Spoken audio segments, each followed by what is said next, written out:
Namaste, Yoga Revealed podcast. This is Alec Vishal Rouben coming back to you with another exciting episode.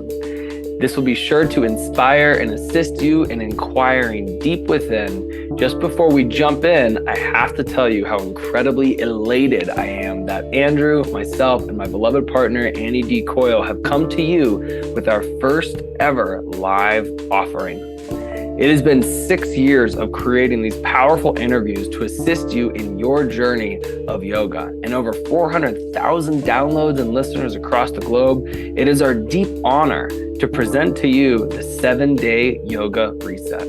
This is an opportunity to jump into a practice to reignite or maybe even establish yourself with a 7-day consistent flow, to be able to also incorporate meditations and an 8th day of a bonus sunset meditation in beautiful Costa Rica.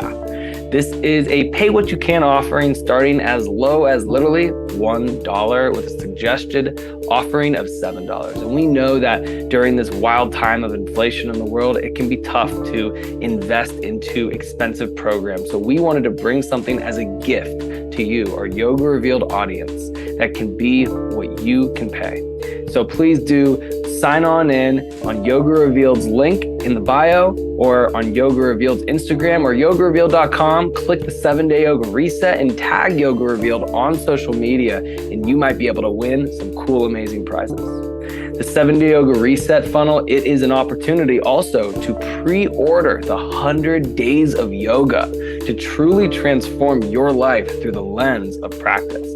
And that will begin the end of this year or early 2023. For today's episode, I'm super excited to interview a longtime friend of mine and an amazing yoga teacher, Kali Durga. Kali has been on a unique journey, and she prides herself on having a PhD in the art of stillness. So tune in and open your heart and enjoy this episode of the Yoga Revealed podcast.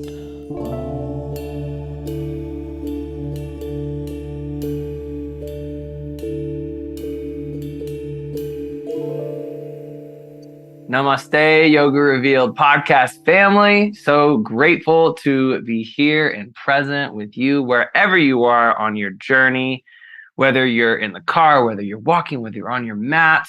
My name is Alec Vishal Rouben, and I'm just so grateful and honored to be bringing you another insightful episode and conversation that shares the wisdom of yoga, right? That's what we're all here for, to learn how to deepen the experience of what does it mean to be present and live life through the lens of yoga. And I'm so excited to be here with a real life friend, an incredible teacher and human being that we've known each other for almost 9-10 years now. Lifetimes. Kali, I'm so grateful that you're here with me in Colorado together in my brand new home. Thank you. It's a blessing to be here. Absolutely. Thank you. I'm so grateful to be connected. I remember seeing you when we were both beginning through just the yoga journeys. I think I really started to see who you were at Envision Music Festival, right? When you've taught there, you've been there. And so I know you've got the Pura Vida lifestyle and vibrancy that just fills up your life. Yeah, that was definitely transitional era, I think, for both of us. And it was beautiful to see from a distance each other's evolution and be in support. I actually have a memory that just came up of being at a Rise festival, and you were supporting a class, and you came in and in the middle of a chaturanga told me to keep my shoulders in line with the elbows. That's a cue I was grateful for so early on. So to have witnessed you and your growth, and then to continue re-meeting one another is a gift. Yes, indeed. I love it. I love how the journey weaves in and out together, and here we are. So, well, one of the first questions that we always love to ask is, how did yoga first reveal itself to you in this lifetime? Take us back. Okay. So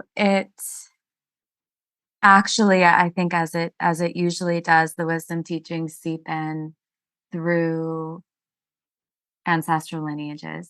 And so the inquiry for a long time, and I've been asked this question so often, and the inquiry often stopped at at me in my own path, and when I was first exposed to embodied teachings. But I've been digging a little bit and also remembering some childhood memories that have just kind of seeped through recently. And one major influence was my grandfather, who I actually never met, but it was my mother's father, and he was stationed in Cairo for 2 years during World War II.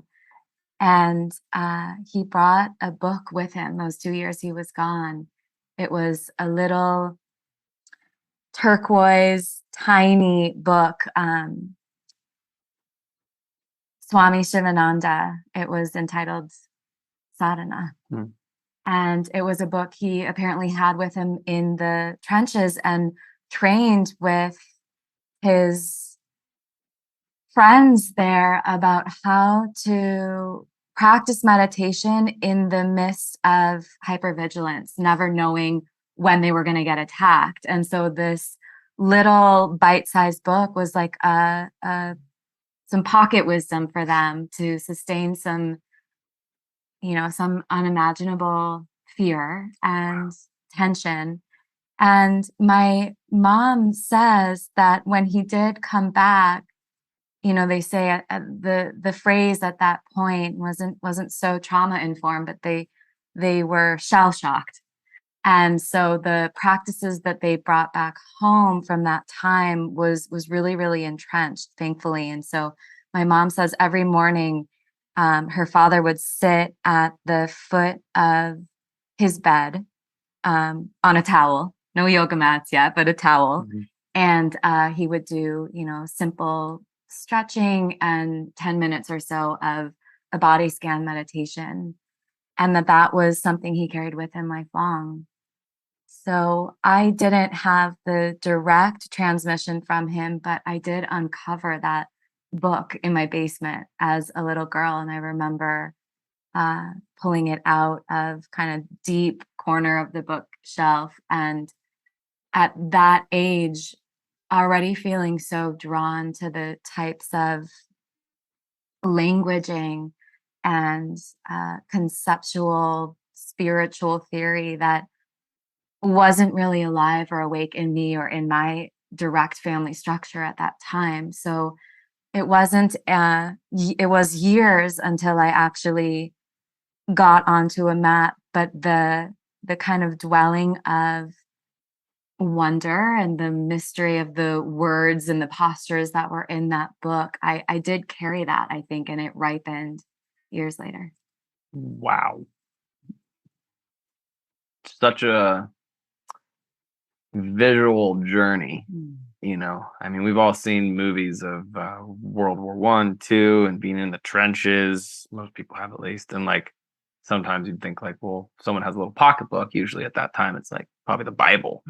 It's like some people got the Bible, and Grandpa Kali's got the sadhana book, teaching his peers how to maintain some level of peace through absolute chaos and imminent war and quite literally shell shock occurring. And wow, what an incredible story. Do you still have the book? And has it been laminated? Like, oh my God. So my sister actually moved to Jerusalem, another kind of avenue of spirit seeker she is. And she got a hold of my mom's bookcase before I did. It's in the family, though. It's in the family. Still there. I would love to see some photographs of that book. Oh my goodness. I mean, seriously, I've never heard a story like that. That's so cool. That goes so back. My family is Indian, and I have lineage of that. Like, I grabbed my Nana's Light on Yoga book, and it has no plates in it. There's no photos. It's only writing. That's how old that Light on Yoga book is. Pretty cool. And that's like cool on a different level. Yeah, it's like a war-torn. Yeah. Wow. Love. Deep book. So the revealing of yoga to you was really through the ancestral embrace, through practice, through lifetimes of practice. And in this lifetime, like, how did like modern yoga? What is that approach and it's revealing to you? How has that occurred for you to be able to see the modern approach and then also touch into this ancestral line and to go where you have gone to bring you to where you are present? Love this inquiry also. Keep them coming. They're coming. Yes, I'm ready for them all. This particular, this is an interesting intersection, particularly for me in my practice, because I've always been very called to principles of the Buddha Dharma, and that was really the first avenue that I leaned into. So it wasn't modern yoga at first, but it was, again, and I think there's a theme for me in my practice life and in my teaching life, the language that's used. I was always so enraptured by the Buddha's prose. And just from a young age, also stealing books from bookshelves and digging in where I probably wasn't supposed to, but felt like these phrases like the Four Noble Truths and the wisdom of impermanence and these almost just heartbreaking terms that awakened or really stirred in me a longing for a deeper way of speaking, a deeper way of moving, a deeper way of relating with others, and also with my own suffering, which I had some form of anxiety or depression or just a deeper yearning for more from a young age. And I really felt like the Buddhist language was the only format that I felt met by. So that was the first avenue that I started strolling down. And then in college, CU Boulder, was introduced to some of that kind of modern format of asana. And a lot of people talk about, that first moment of stepping into the yoga studio and the light bulb goes off and there's a complete transformation and your life is forever changed. And it was not that way for me whatsoever. And there was something in me that felt like I should be here and I'm supposed to be doing this, but I didn't enjoy it. And I was definitely dulled in the sequence and in the postures. It wasn't an enrapturement to me until I started realizing in the deeper held poses that I could start blending in some of the Buddhist psychology I had already baked into the bones.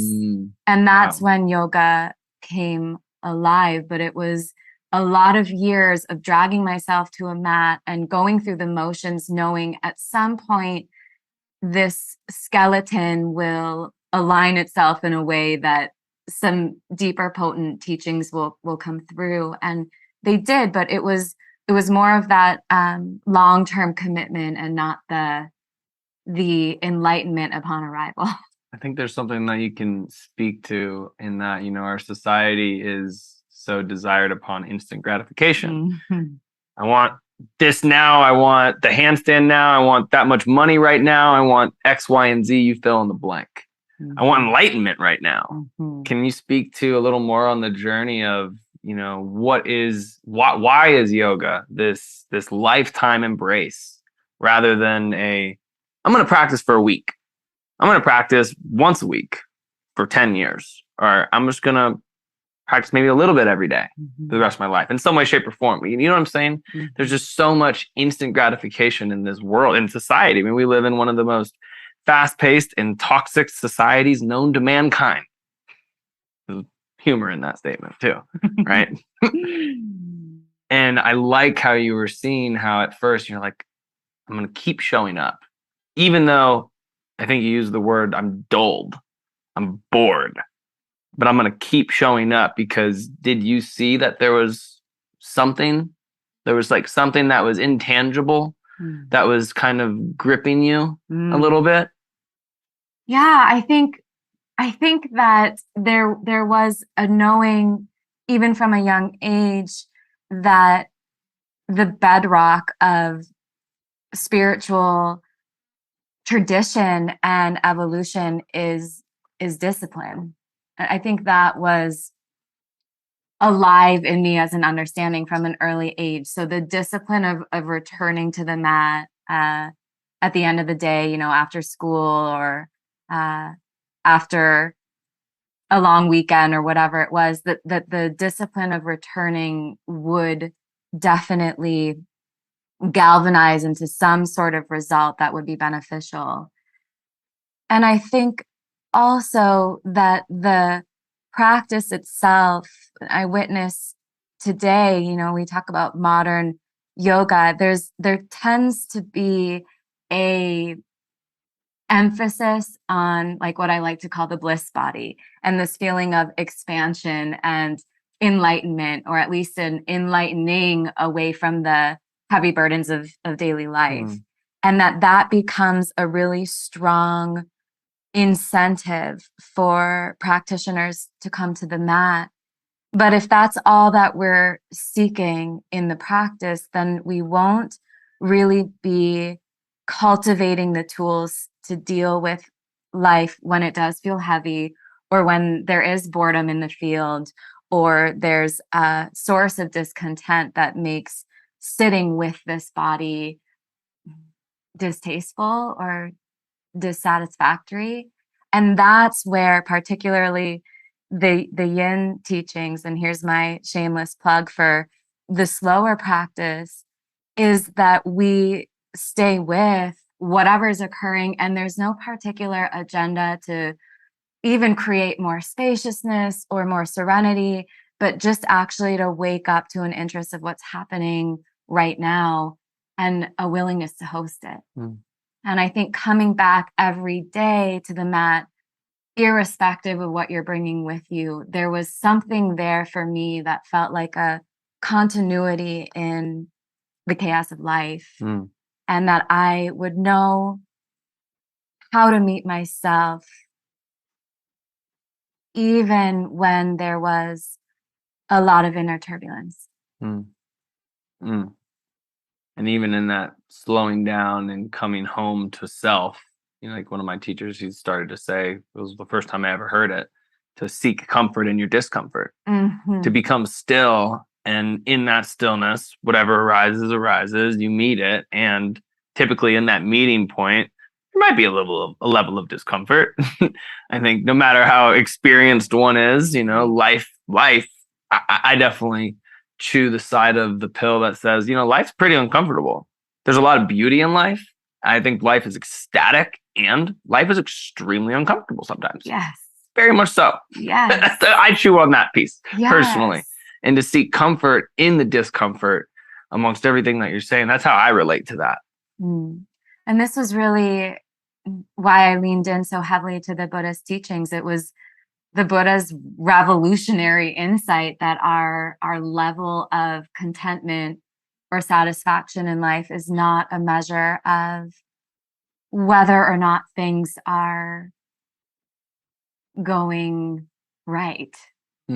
That Say that again. Our level of contentment in life is not directly informed as the most major feature of our satisfaction by whether or not conditions are going, quote unquote, right for us. And that actually our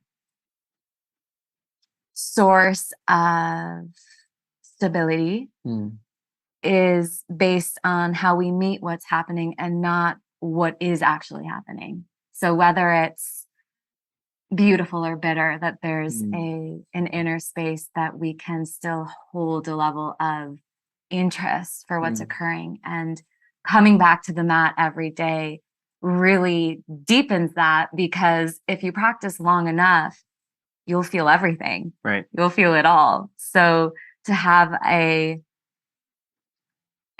procedure or a protocol to meet yourself with whatever's alive in you, I think that that's been the most crucial resource for me as I age and keep meeting a terrible and a beautiful world. Wow. I love it. And so at one point did you begin to dive deeper into the realm of yoga that you're in now? Going from the modern approach, we were both at CU when, Go yoga, Buffs! yeah, go Buffs. Let's go Buffs. Let's go.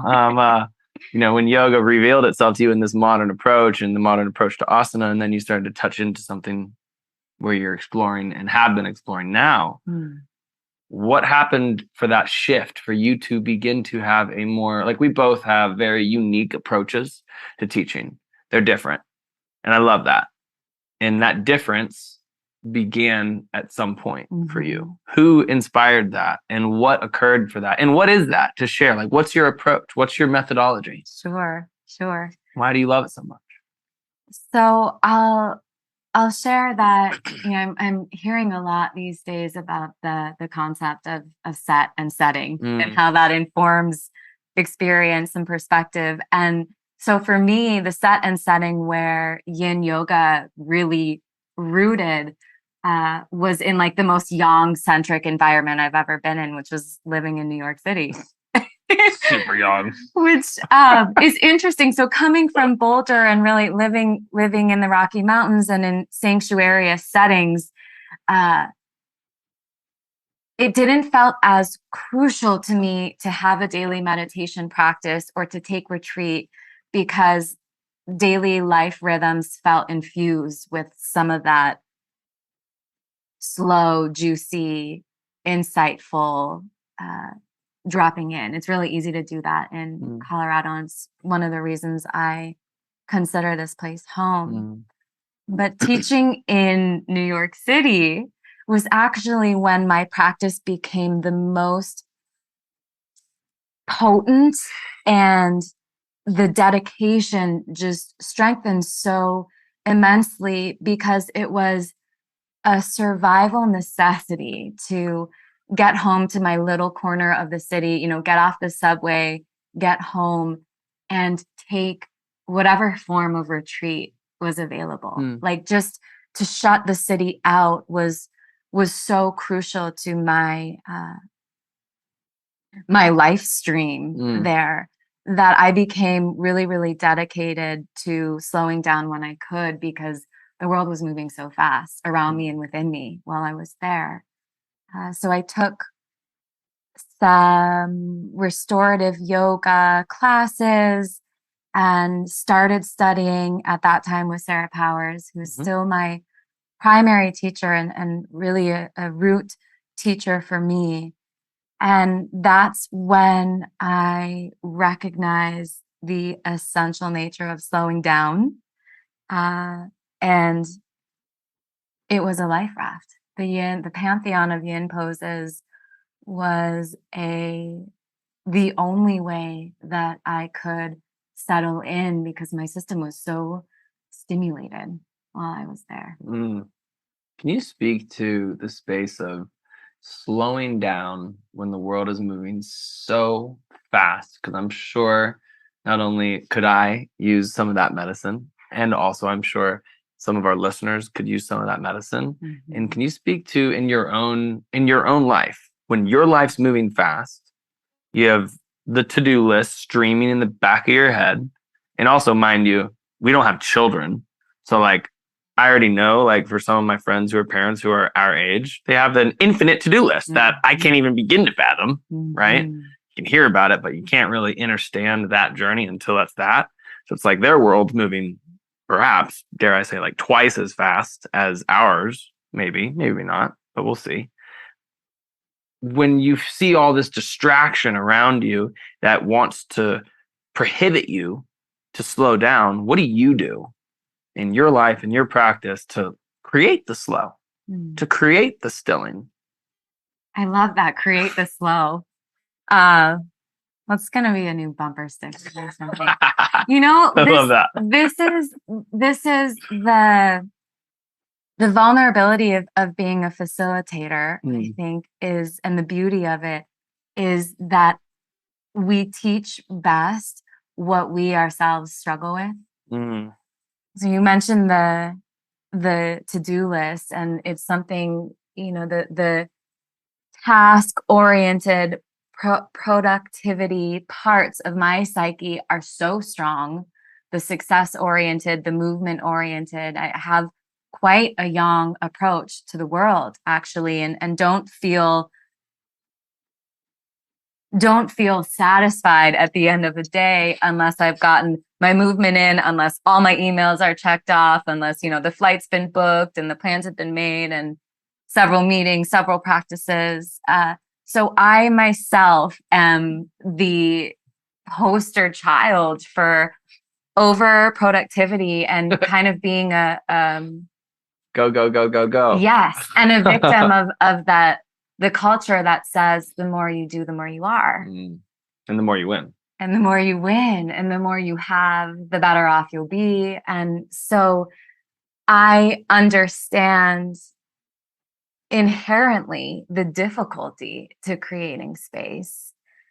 And the yin poses particularly because the suggestion is each posture be held for around 5 minutes, creates these little meditation containers. It's almost like an excuse to extricate from daily life and have a pause, have a sit. And so I love the really pithy, I call them glimpse practices, these moments to drop in throughout the day, 5 minutes in a Baddha Konasana, or 10 minutes in each side of a supine twist. Just these almost anatomical environments that I can check out of daily life for a while and actually check in instead. And I find those pithy, those glimpse practices, 5-10 minutes scattered throughout the day, are effective because they're more accessible. And so I'll lean into them more rather than feeling like if I don't get my hour seated meditation in the morning and then an hour and a half of asana after that, that's it for me. So the day's shot. The day's shot. Right. Exactly. So to have instead this convenience of pockets of the day to drop into a pose, it feels really liberating to know that even if I've started off my day on the wrong foot, or I've checked my email too early, or, life seeps in, and particularly, as you mentioned, for parents that have children or just partners or roommates that are living on other rhythms, to know that we don't have our own at all times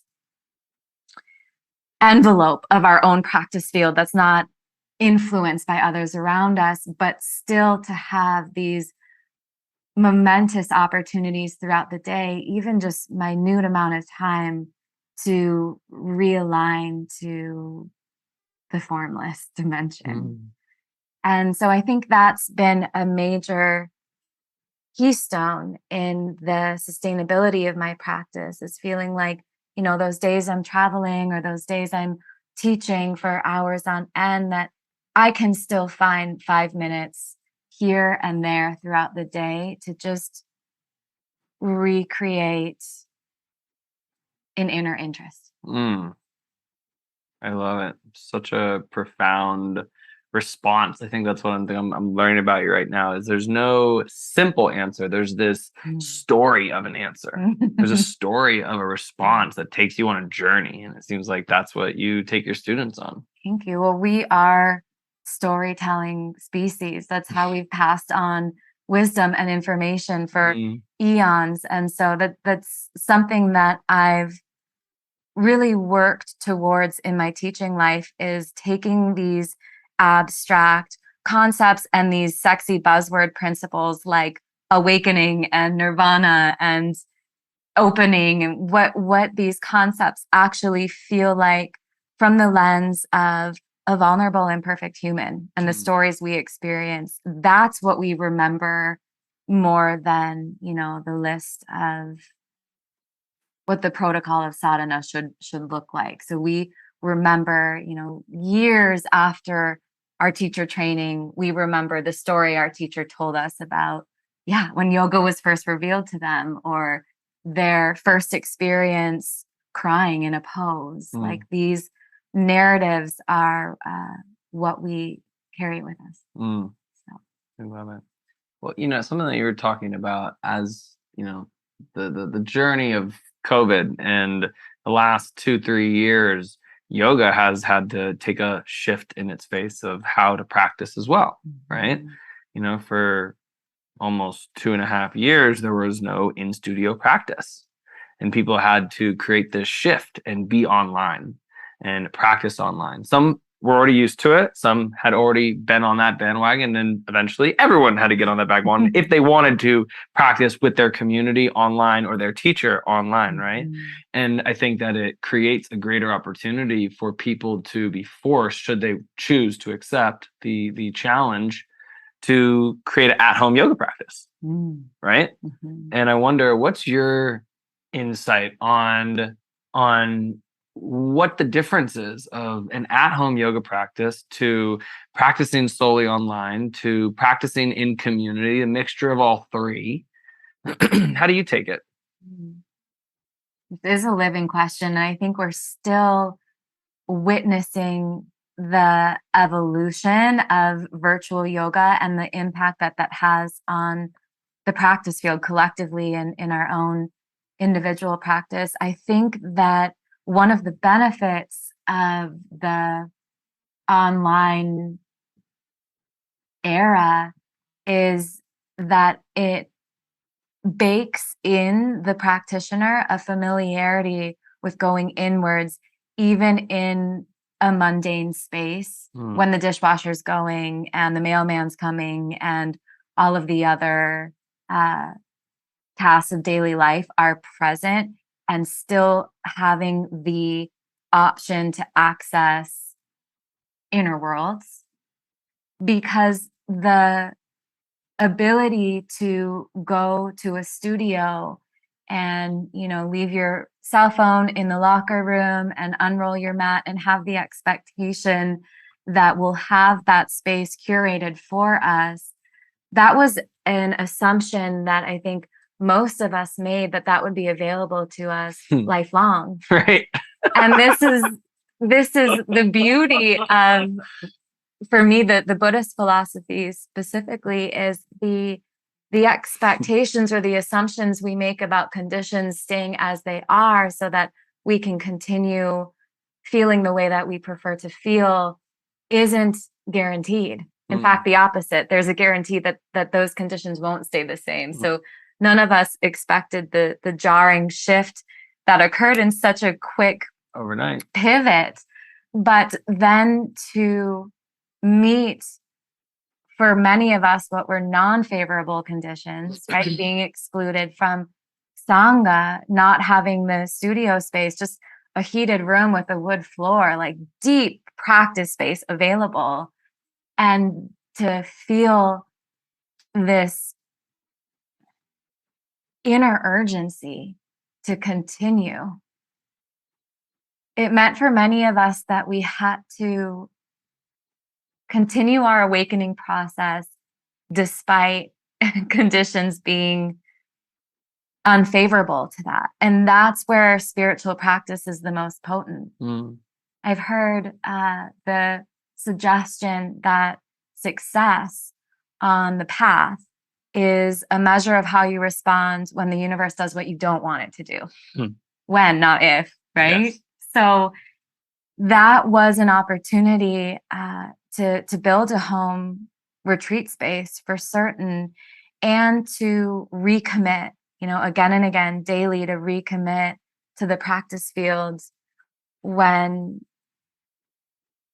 it's the opposite of an easeful decision. And I think that was a beautiful, beautiful opportunity. And I think it's also a route that will hopefully keep deepening as we rejoin, because there's just a way in which we have the opportunity to go much deeper when we know how to stay with ourselves in the midst of distractibility in home life. My practice at home is always met by, a phone ringing or someone knocking at the door, or the tasks of the minute that Shavasana is impending, the to-do list and the urgency to all of a sudden fold my laundry, right? Like all of the excuses of moving back into the world. And that's where we really deepen when we stay with. I think everyone can also relate to, at some point in time, phone asana. God, I'm guilty of it. And Baddha Konasana is just a perfect way to check email with the phone in between your feet. And your legs wide open, and you're just like, oh, what is going on here? Right. But what's so interesting about that is an experience of the anatomy of the asana, right? The skeletons engage. Like we've got the stack of the bones, we've got the external rotation going, whatever it is.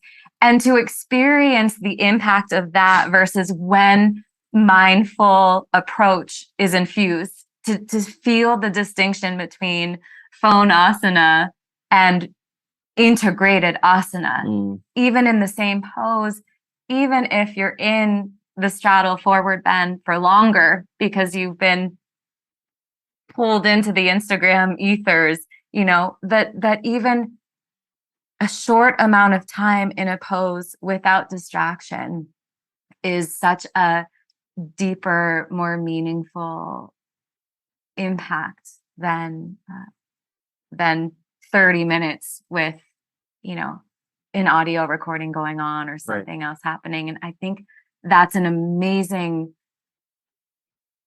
distinction between bringing your full self there and having parts disengaged. Okay. Wow. I love that insight. How have you made your journey work for you as a yoga teacher? How has you made your journey enjoyable and, accessible to create a student base for yourself? I think that, if to an extent your yoga that you teach, practice, live, and serve is reaching others that are also creating a energetic exchange of financial compensation, and you're paying bills, you're putting light on in your house, you're putting food on your table, you're paying for a home over your head. What have you done that you've seen to be successful? And maybe in retrospect, it didn't really work. Not doing that again, but that did work, and applying that and developing that and allowing that to take its natural state of evolution, because there's a lot of people who don't want to follow, who are listening to this podcast, who don't want to follow the societal norm. And there are as well, and that's totally cool. If you love what you do, awesome. Love it. Totally support it. And there's a lot of people out there who are teachers who want to teach or are currently teaching and trying to figure it out, how to make this thing work. How have you made this work for yourself? Yeah. Well, I joked at the beginning of the question around it working. And I know we've spoken about this before, that on the entrepreneurial path of yoga, there's no particular template or milestone that shows us, okay, you're here, you've made it, you're succeeding, the path is working. And there are moments of feeling, I think this is for most of us in kind of the gig industry too, if we're hosting retreats or trainings or teaching workshops, that it's not a clear linear trajectory of, selling out one retreat and then all of a sudden you've made it. So it's the question of, am I doing enough? Am I succeeding? I think that is a burning question in a lot of entrepreneurially spirited yoga teachers. And it's certainly something that I've come back to. What's the definition of success for me? And that changes constantly. I knew early on as a teacher that the studio grind was not going to fly. And I also witnessed so many friends and some of my own teachers being so depleted by that system, which really is locks you into, a really low ceiling of per class value, and then the kind of necessity to stack as many classes as you can into a week. Mm-hmm.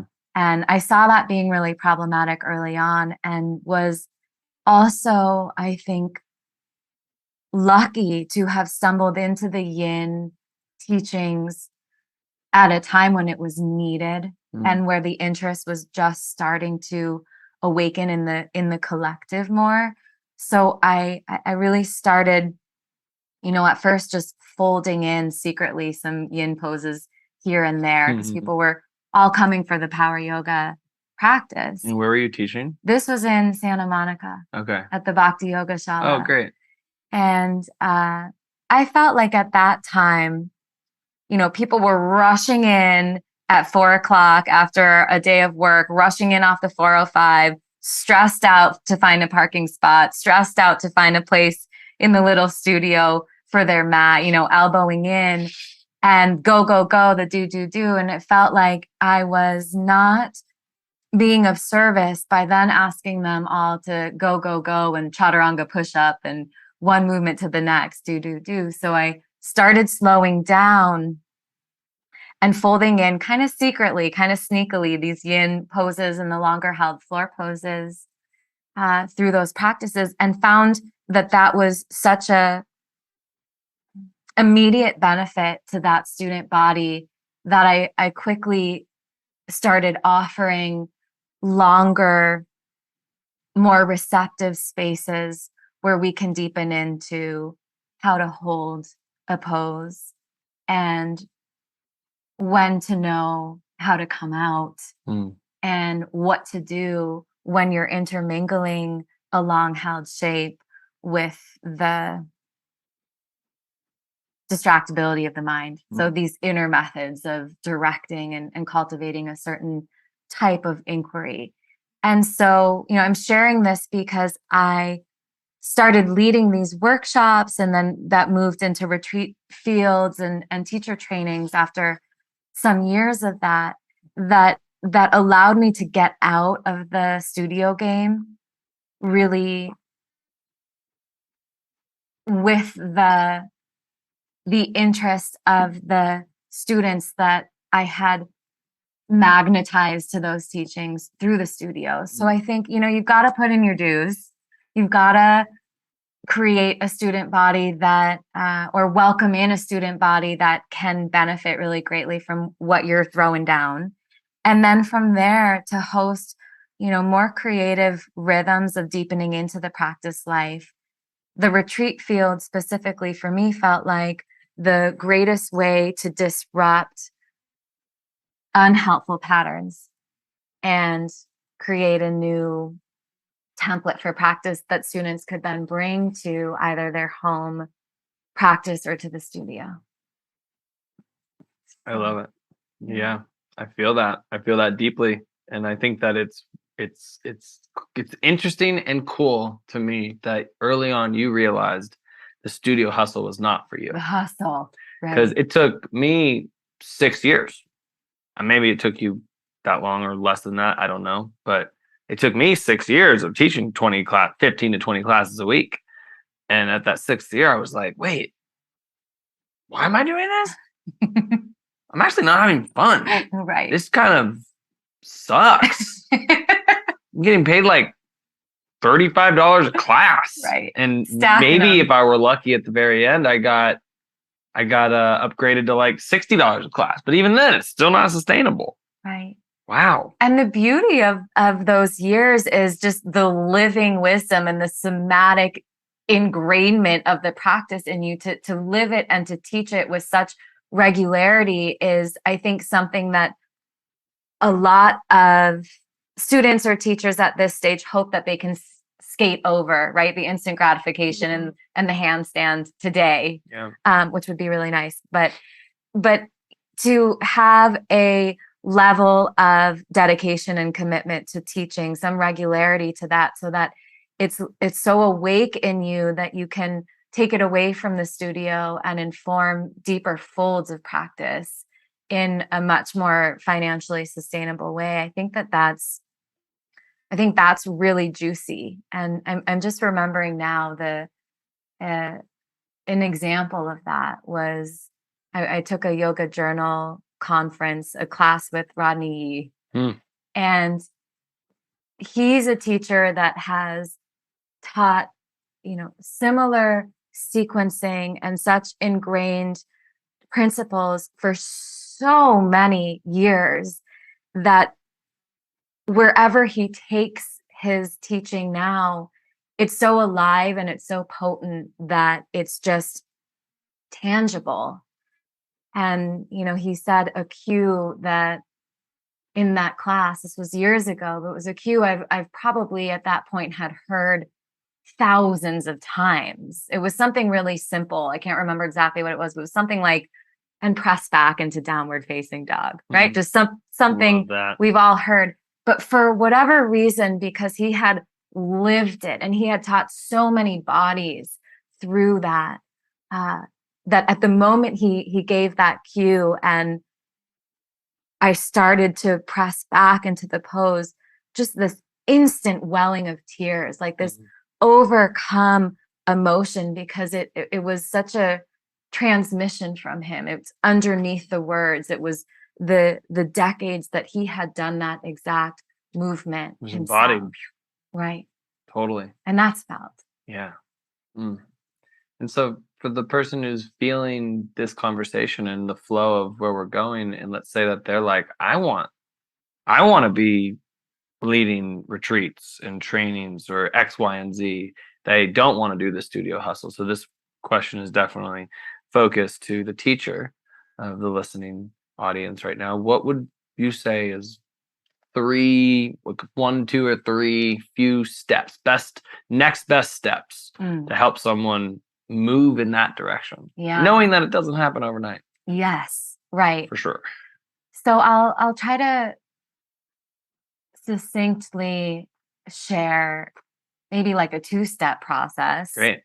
That I find, and there's an interesting distinction between different ways of moving into your yoga. So the first step I would say is like what we call horizontal integration.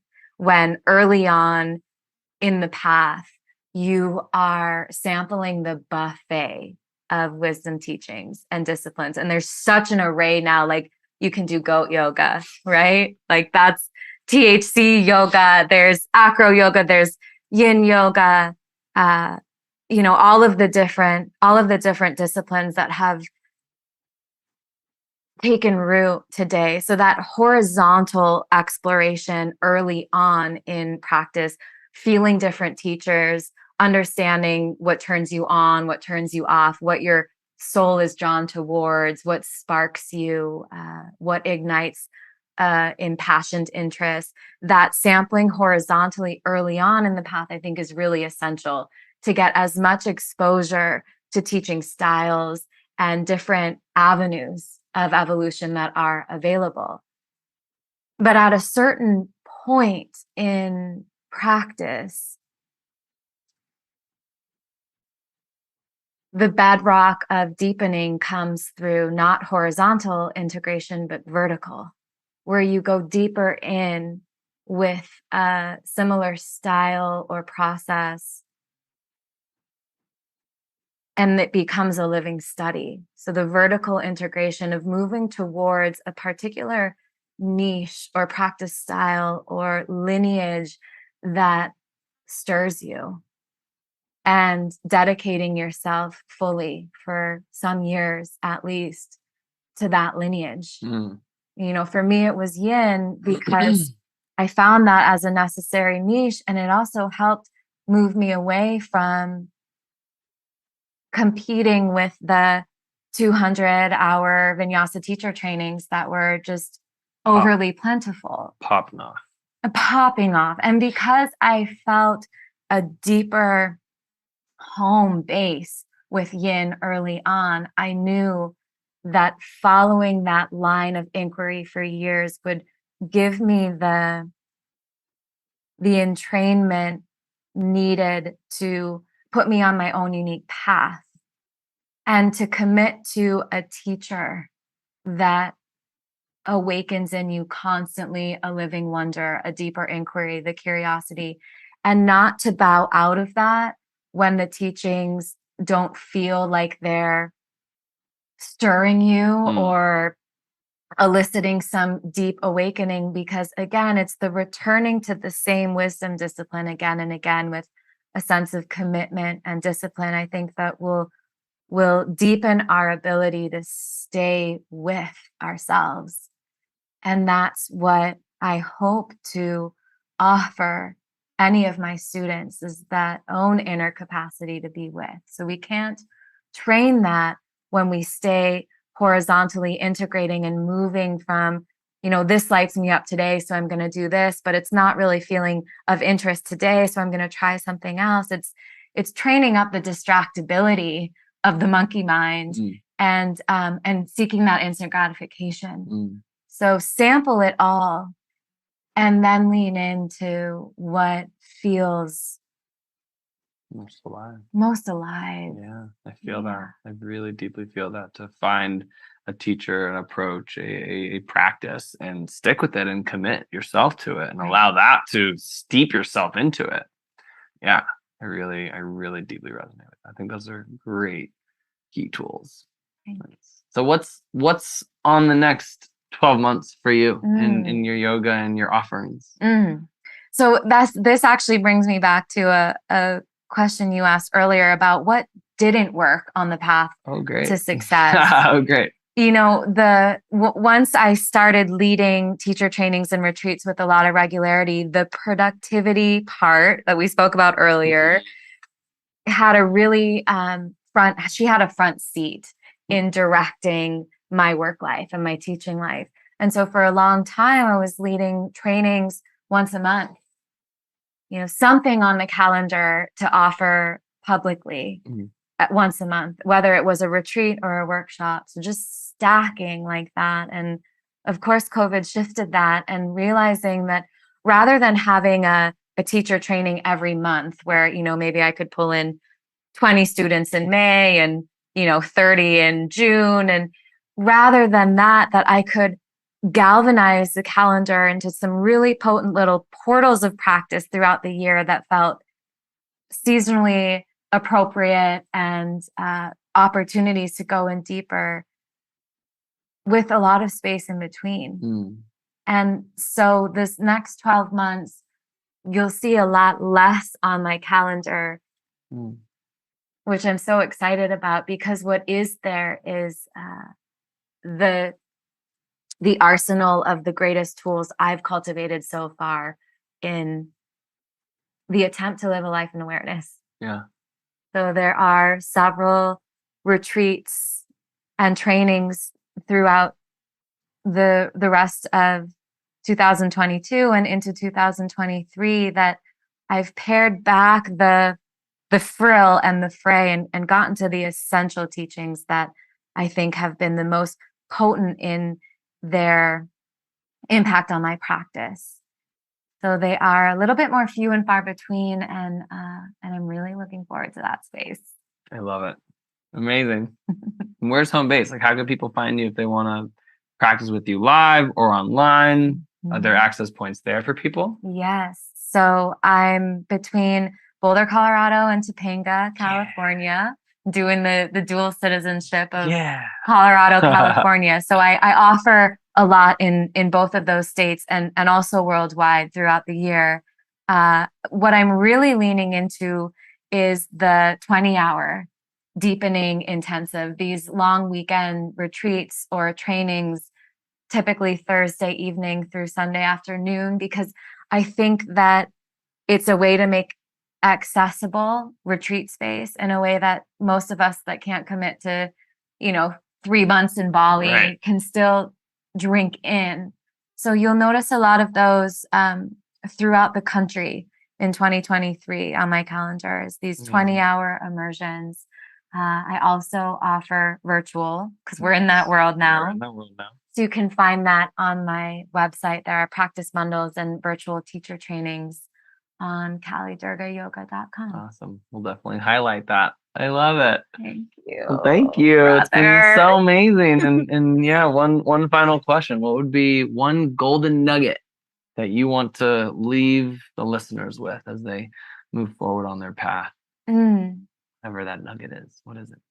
I would love to share what's coming up right now is a poem that I recite to myself every morning. I have a little traveling altar, and the central piece to that display is a poem that, we talk about this returning to practice, and it's what I read when I don't feel motivated and when I don't want to sit and when I don't want to practice, to lean into ancient teachings that are deeper and beyond my own ability to commit, and to lean into that instead. So it's a poem that was written in the 1300s and author unknown, but the fact that it's lived this long, I feel like there must be something there.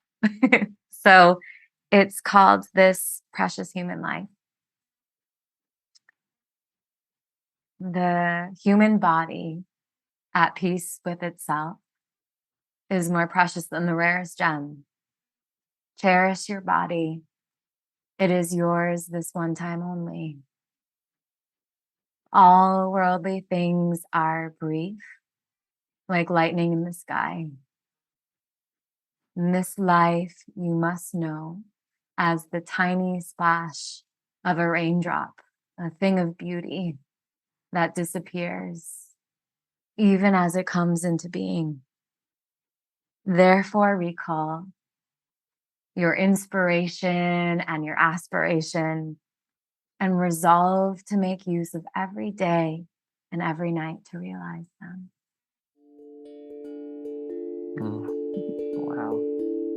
It's so beautiful. Thank you so much for sharing your heart wisdom and your life wisdom, your spirit with myself, coming here in presence and with the Yoga Revealed community. And thank you to our amazing listeners. We love you so much. By the time you have listened to this, know that the 7-Day Yoga Reset is out and the 100 Days of Yoga is also out. Please check the links below and follow Kali on Instagram. Connect with her, send her a message, let her know what you thought about this conversation. I know that it would light her world up and it lights mine up to know that you're a part of our community. From our hearts to yours, namaste. Thank you so much, Yoga Revealed Podcast, for listening, tuning in, and dropping in. This is Alec Vishal Rouben, and if you found as much value from Kali as I did, please be sure to follow her on social media, Kali_Durga, and check out her website, Kali Durga Yoga, for upcoming offerings, trainings, and retreats. And in closing, please be sure to check out Yoga Revealed's 7-Day Yoga Reset as an opportunity to reignite and establish your yoga practice with introductory classes and peaceful meditations that are perfect for the beginner and also great for the experienced yoga teacher and practitioner. Again, you can pay what you want from as low as $1, and stay tuned for incredible interviews coming soon to you and incredible offerings from the Yoga Revealed teachers and community. My friends, thank you. We will see you next time, and remember that you make a difference every single day. From my heart to yours, love life. Namaste. Peace.